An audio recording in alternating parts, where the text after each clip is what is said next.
He will see in Bakersfield, San Jose. We'll see in Buffalo, Toledo, Montreal, Toronto, Ottawa. Go to jimmydore.com for a link for those tickets. Michael Rapaport, Kurt, says he's struggling to find work due to his support for Israel. I thought it was because he was a complete and utter a-hole. I thought that was it.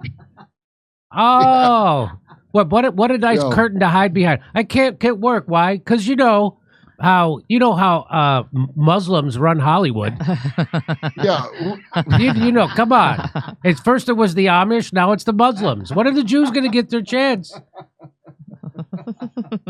Is there no more Hasbra money now that the ethnic cleansing's almost done, Michael? Is that the problem?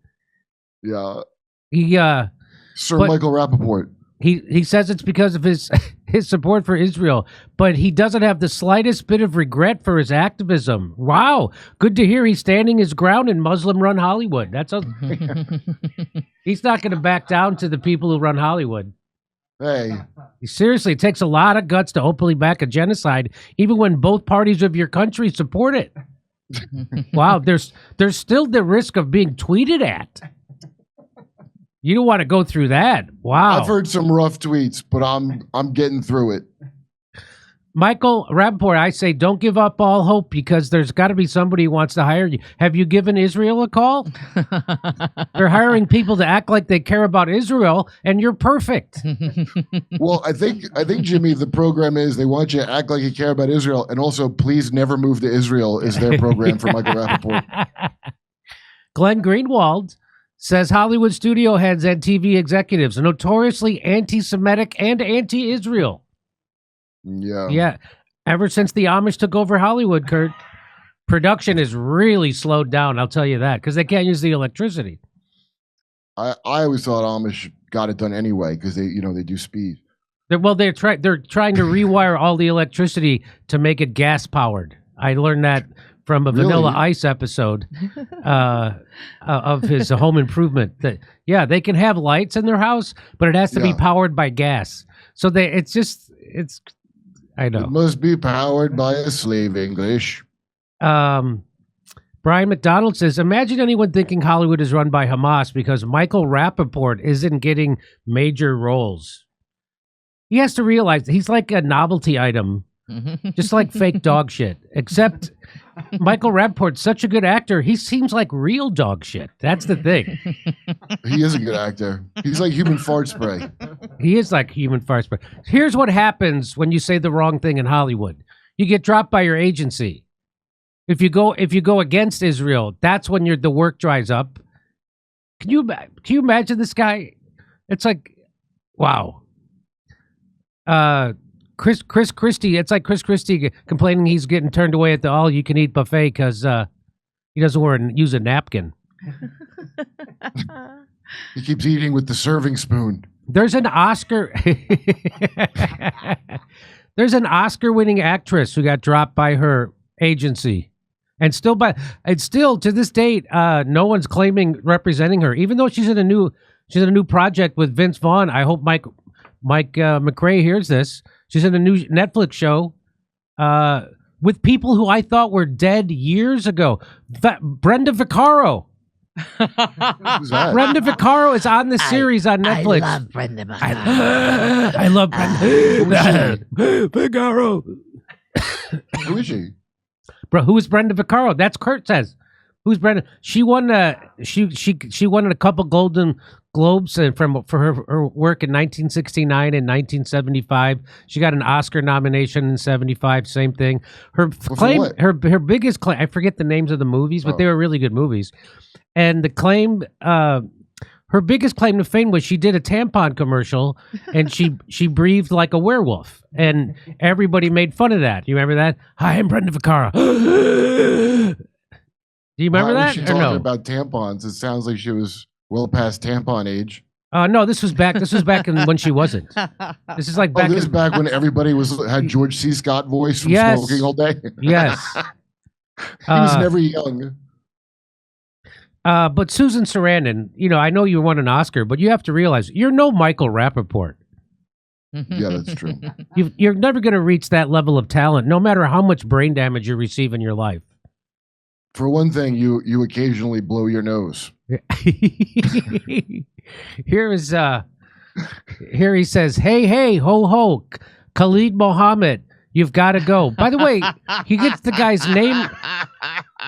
He gets the guy's name wrong, even though the guy's name is right there in his tweet, Mahmoud Khalil. He calls him. How does that work? Khalil Mohammed. He gets his name. That's. I don't understand how you fuck that up. A judge. What? He calls him. Is it fuck nose? Is that what that is? FK nose. I think that's what that is. That is anti-Semitic, by the way. Yeah, that's kind of anti-Semitic. So he calls him Khalil, a dumb, even while getting his name wrong. Here, you want to hear his message? Yes. So here, let's listen. Woo! Woo! I'm gonna get this in before Shabbat.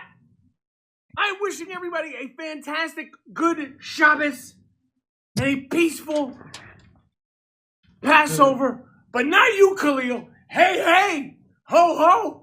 Khalil Muhammad, you got to go. Hey, ho, ho. Khalil Muhammad, you got to go, you f***. You thought you could come into the United States in New York City on a college visa with a green card and harass Jews? And what Jesse Jackson once infamous... By the way, not one bit of evidence that he harassed anyone or said anything that was anti-Semitic. They have to make this up because these people Zionists don't care about free speech. They're anti-free speech. They're anti-First Amendment, which makes them anti-American. That's the irony here.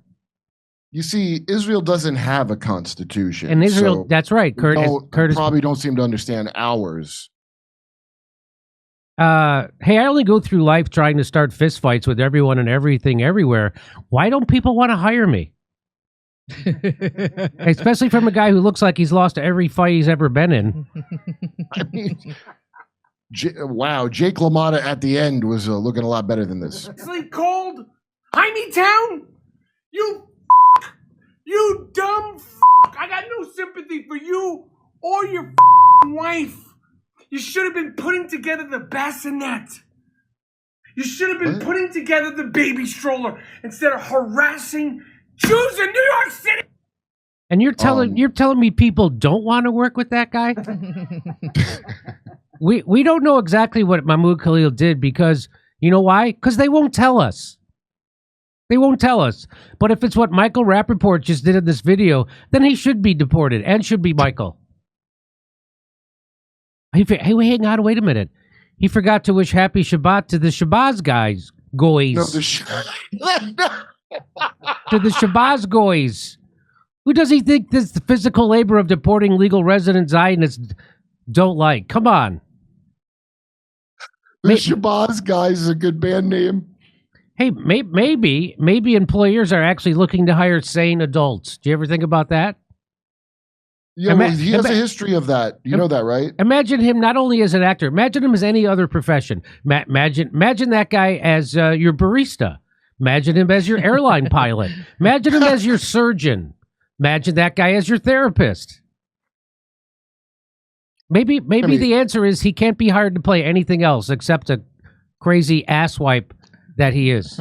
Look, it's not like he's this great actor. Yeah. Like, oh my God, was that Daniel Day-Lewis or was that Michael Rapaport? I can't tell which one.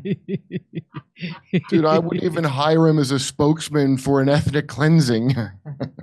They're not going to hire an off the spectrum psychopath. I can't believe it. He's the next worst thing that happened to Jewish people besides Benjamin Netanyahu, and he can't get work. That's really weird. Yeah, he's annoying to Jews. Is what here's the gist of the story. Yes, Jews can't take him. Yes, and rightly so. Okay. So, after the immigration judge in Mahmoud Khalil's case ordered the government to provide evidence to justify deporting him. This is what they filed. I've been a lawyer for 14 years and a criminal defense lawyer for 9 of those years, and I've never seen anything like this. Totally nebulous, vague allegations about involvement in anti-Semitic protests and disruptive activities without any specific attributions of unlawful activity or even anti-Semitic speech is attributed to Khalil himself, which in any event is protected by the frickin' First Amendment. I'm allowed to hate shit. I'm allowed to hate Zionism. I'm allowed to hate Germany. I'm allowed to hate Saudi Arabia. I'm also allowed to hate Israel. I'm allowed to hate Canada. I'm allowed to hate Canada, Louisiana, Iowa, and most. I don't. Well, I don't. But I'm allowed to. I don't, but I'm allowed to. In the U.S. and all civilized societies, if government is going to punish someone under the law, it had better provide evidence of specific forms of unlawful activity by the individual that it's targeting. Not only has the government entirely failed to do that here, but it's obvious its case is predicated on punishing a First Amendment protected speech and protest. So that's what's happening. There's poor Michael Rapaport, can't find work. He's such a, can you imagine, he's such a, they would have to hire Daniel Day-Lewis to play him in the biopic, right? Because I just saw him in something, by the way. I just saw him on something, that Fallout TV series. And actually, he was good. He Michael Rapaport? Yeah, he played like a dickhead, and then the guy yeah, he's kills great him. at playing those like dumb guy who's overly sincere. He was excellent. It was very recent. I don't know what he's talking about. I saw him in a Woody Allen movie. He was hilarious because he plays that role well. He really does. He plays the dumb guy who's overly sincere. It's a very funny character, but that's it. That's his range. Well, which is more range than I have because I've only been hired to act a few times and I screwed it up every time I did. Yeah. I don't know why I've been scheduled so many clubs after him. And so I would tell you about his reputation of how he is on tipping people, but I don't want to be deported from this country. Oh, no kidding. Yo, I never heard nobody say a good word about him. 1775 and Rumble just launched the first anti-aging coffee. And no, it's not brewed in Fauci's lab, though it will make you feel younger without the side effects of government advice. They dropped 1,000 longevity bundles, blew through most of them, and after watching freedom lovers panic harder than CNN on election night, they extended the sale and added a few more. Once this deal is gone, it's gone, like your trust in the FDA. For $99, you're getting over our $250 value, 2 bags of longevity coffee infused with Cal-AKG to support cellular health and reduce biological age. And yes, they'll be selling biological age tests soon just to prove it. Plus, an ultra-rare pea berry roast that makes up less than 5% of global crops, kind of like honest politicians. And exclusive merch that screams, I don't shop at Target anymore. All of it, specialty grade, single origin, small batch. This isn't your sleepy chain store coffee. It's for people who read food labels and voted before mail-in ballots were cool. If you believe in America, in freedom, and in not settling for weak corporate nonsense, this is your coffee. Every dollar you spend gets you 1 entry to win a Cybertruck and 30 grand in cash, eh? That's 99 entries locked in. And with less than a month left, this bundle guarantees you a real shot. Head to 1775coffee.com/door and grab yours before the last bundle's gone. Fuel up, live long, and start your morning with coffee that stands for something. Hey, we'll see you in Bakersfield, San Jose. We'll see you in Buffalo, Toledo, Montreal, Toronto, Ottawa. Go to jimmydore.com for a link for those tickets.